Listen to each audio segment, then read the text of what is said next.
Di nuovo in diretta per raccontarvi l'ultimo saluto di Treviso a Renzo Secco. Una folla numerosa ha riempito il Duomo di Treviso per l'ultimo saluto a Renzo Secco, scomparso il 26 aprile all'ospedale cittadino all'età di 90 anni. Imprenditore, uomo delle istituzioni e mecenate, Secco è stato per decenni un punto di riferimento per la comunità trevigiana. Nell'omelia, Don Mario Salviato lo ha voluto ricordare come una persona che ha vissuto con intensità, sempre in prima linea, senza mai limitarsi ad un solo ambito. E lo testimonia la molteplicità dei suoi interessi e degli impegni che si è assunto in prima persona. Sì, mai gregare, in prima persona e su più campi. Dall'azienda di famiglia sviluppata insieme al fratello fino a diventare una realtà industriale di rilievo con centinaia di dipendenti fino all'impegno nella vita pubblica. Storico esponente del Partito Repubblicano Italiano, è stato consigliere comunale e assessore a Treviso tra gli anni 70, contribuendo alla crescita della città anche sul piano istituzionale. Accanto all'attività politica e imprenditoriale, forte anche il suo impegno culturale, in particolare con il FAI per la valorizzazione del patrimonio artistico e storico del territorio. Nel 2024 la città gli aveva conferito il Totila d'Oro, massima benemerenza civica, a riconoscimento di un percorso segnato da dedizione e responsabilità. Tra le autorità presenti alle esequie anche il sindaco Mario Conte, l'ex sindaco Giovanni Maniddo e Marco Goldin, oltre a diversi esponenti politici legati all'esperienza del Partito Repubblicano. Renzo Secco lascia la figlia e i suoi affetti più cari, ma anche un'eredità fatta di impegno, passione e amore per la propria comunità. Una figura che ha saputo lasciare un segno profondo nella storia recente di Treviso. Voltiamo decisamente pagina, ma restiamo a Treviso, dove è tempo di Treviso in rosa. C'è un giorno in cui Treviso si sveglia diversa, più viva, più leggera, più unita, più rosa. È il giorno della Treviso in rosa, 12ª edizione di un evento che negli anni è diventato qualcosa di molto più grande di una corsa o di una passeggiata. L'Onda Rosa è un fiume di energia, di colore, di sorrisi, pronto a invadere le strade della città attraverso un rito collettivo, una festa condivisa, un simbolo di partecipazione, consapevolezza e solidarietà a favore della Lilt, che dall'inizio è partner dell'evento. Una lunga storia partita nel 2015, che oggi è diventata la prima corsa in rosa più partecipata in Italia e ha raggiunto le 100.000 presenze. È un traguardo straordinario, bellissimo, che quando siamo partiti non ci aspettavamo, però mi ricordo bene quando con Enrico decidemmo la prima edizione che non c'era nulla a disposizione delle sole donne. Quante iscritte c'erano alla prima edizione?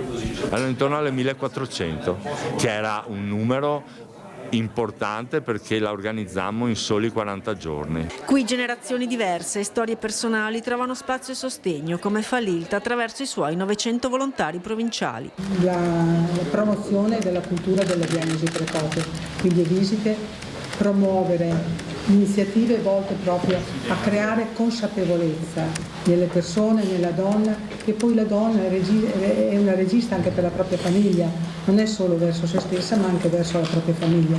Non conta il tempo, non conta la prestazione, conta esserci insieme, business partners e volontari che si muovono dietro le quinte. Abbiamo preparato 10.000 sacche in 4 serate con tantissimi volontari che la sera al DHR Hotel venivano spontaneamente, sempre col sorriso. Una città che si unisce attorno ai valori profondi della solidarietà, dell'attenzione alla persona, dell'attenzione alla salute e quindi alla cultura della prevenzione. E come ama dire il sindaco, pronto al consueto bagno di folla. È l'unica invasione, no, che ci piace, quell'invasione rosa fatta di sorrisi, fatta di condivisione, fatta di storie, in alcuni casi fatte anche di sofferenza, che però se messa in condivisione, se messa a disposizione di tutti, può diventare anche una storia di cura, di supporto. E fattore determinante per il successo dell'iniziativa è il meteo, ma vediamo più in generale che tempo ci attende per il weekend con il nostro generale Iannicelli. Un'area anticiclonica anche vasta, col suo centro localizzato sul nord Europa, una posizione anomala ma importante perché da quella posizione protegge verso sud tutte le nostre zone e garantirà un lungo fine settimana all'insegna del sole. Infatti prevediamo sia per il 1° maggio ma anche per sabato e per domenica cielo in prevalenza sereno, solo per domenica potremo avere un aumento della nuvolosità, ma non sono previsti fenomeni.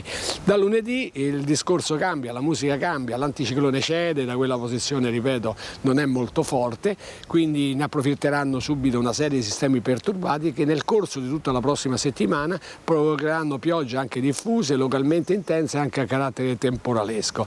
Intanto per i prossimi 3 giorni i venti sono deboli con qualche rinforzo dai quadranti orientali, le temperature minime, le notti sono serene, quindi si abbassano le temperature durante le primissime ore della mattina, durante la notte, quindi minime previste dai 7 agli 8 gradi, le massime intorno ai 22-23 gradi. La prossima settimana naturalmente le minime aumenteranno, le massime rimarranno simili. L'Alto Adriatico è previsto da mosso a localmente purtroppo mosso. È tutto. Andiamo adesso a Belluno.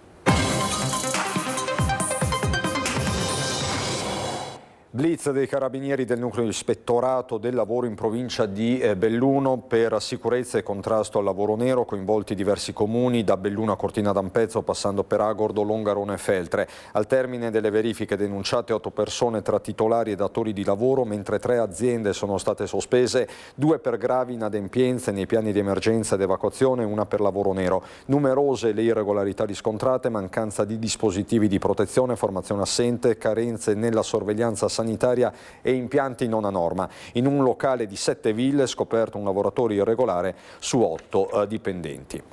Colpo di scena, un vero e proprio colpo di scena sulla discussa vicenda del taglio dei Tigli e di via Feltre. Siamo ovviamente a Belluno.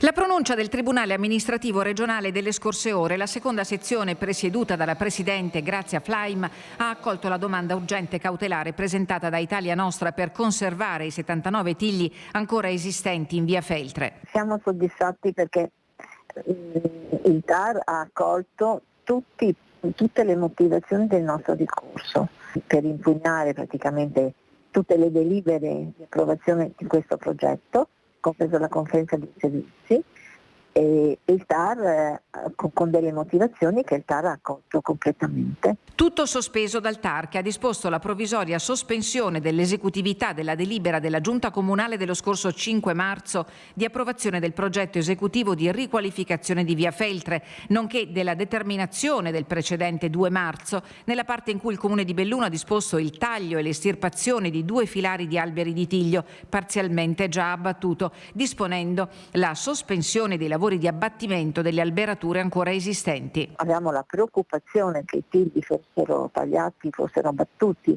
adesso in maggio, e quindi addirittura il 4 di maggio, così c'era stato detto da voci, anche voci attendibili, e quindi ci siamo preoccupati di far chiedere immediatamente al Presidente del TAR un decreto monocratico di sospensiva. La Presidente della seconda sezione del Tribunale amministrativo regionale ha fissato la Camera di Consiglio per il prossimo 21 maggio per la trattazione collegiale della domanda cautelare.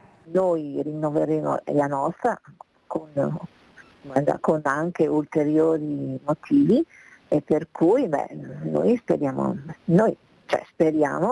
di portarla a casa questa vittoria, una vittoria totale. Noi abbiamo anche delle alternative da proporre a questo progetto. Non è che siamo contrari a rimettere a posto via Feltre, abbiamo una nostra proposta e siamo aperti a fornirla anche al Comune. Servizi idrici integrati, l'ex BIM GSP per intenderci, volta pagina. La prossima assemblea del 5 maggio segnerà un punto di svolta per la SIB Servizi Integrati Bellunesi. I soci saranno chiamati ad approvare non solo il resoconto finanziario, ma a nominare anche il nuovo CDA. È stata presentata una lista con 5 nomi nuovi e quindi noi finiremo il nostro mandato dopo 6 anni di lavoro e entrerà un nuovo consiglio di amministrazione a cui auguro un ottimo lavoro. Sorriso a denti stretti, una punta di dispiacere nelle parole del presidente Sommavilla che con Lara Stefani e Andrea Menin dal 2020 hanno contribuito a rivoluzionare la società cresciuta in modo esponenziale e a riorganizzare personale e uffici. Qualche numero: patrimonio di oltre 100 milioni di euro, investimenti passati da 9 milioni di 6 anni fa ai quasi 30 di oggi, dipendenti da 177 a 250 e tra le new entry molti giovani e molte donne. Il faro della gestione targata Sommavilla è stato l'efficientamento per governare ciò che non andava. Questa società veniva da un periodo molto difficile, aveva grossi problemi strutturali sia dal punto di vista dell'impiantistica esistente sia dal punto di vista di quella che mancava di impiantistica. La caccia alle nuove risorse ha consentito di sostenere gli investimenti senza incidere in modo significativo sui cittadini. Circa 60 milioni di euro tra fondi PNRR, piano acquedotti, comuni di confine, ricostruzione Vaia e Olimpiadi, a cui si aggiungono 21 milioni derivanti dalla vendita delle azioni Asco Trade e 48 milioni dalla cessione delle reti gas. Contributi che ci hanno permesso di fare opere importantissime per la distrettualizzazione idraulica e per la riduzione delle perdite della provincia, oltre che il depuratore di Marisica praticamente raddoppiato e un hub di fanghi a Longarone per il trattamento dei fanghi della depurazione. Il pacchetto di interventi realizzati in 6 anni sfiora i 98 milioni di euro, di cui circa 24 milioni e mezzo nel 2025,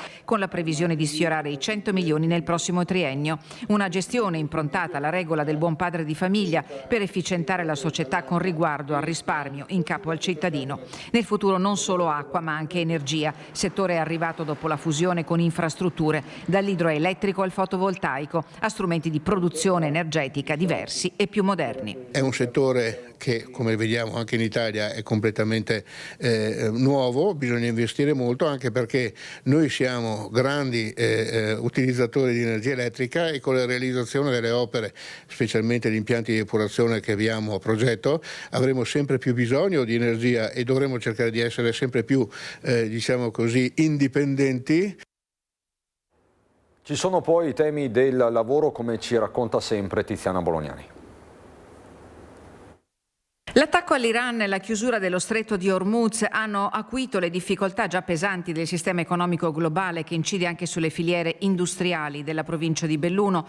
Il 18° congresso provinciale della UILM è partito da qui per analizzare ciò che accade nelle nostre fabbriche, nel paese e nel mondo, per riaffermare il ruolo del sindacato come presidio di democrazia, di diritti e di dignità del lavoro. Noi siamo un settore purtroppo altamente energivoro, quindi subiamo subito quelli che sono l'aumento dei costi, quindi sulle materie prime, e un rallentamento purtroppo negli ordini o lo slittamento degli ordini. In provincia di Belluno il settore conta circa 6.000 addetti tra industria e artigianato, con una presenza crescente di lavoratrici stimata tra il 20 e il 25% della forza lavoro. Ma il comparto, che è pilastro industriale e manifatturiero fondamentale, risente anche delle crisi internazionali. Si sta riaffacciando l'aumento di richiesta di cassa integrazione, un rallentamento, un utilizzo di flessibilità e di ferie, visto la conseguenza del rallentamento, ma questo per tamponare il breve periodo.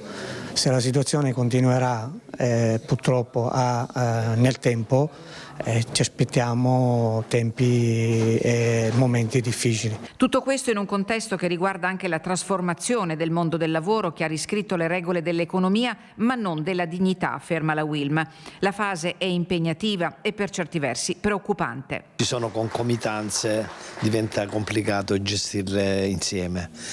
Alcune, quelle della transizione, sono state gestite pur sapendo che questa transizione era già pianificata e c'è stata una insufficienza da parte dei governi, una sottovalutazione e in qualche caso anche delle scelte sbagliate. C'è anche il tema dell'intelligenza artificiale.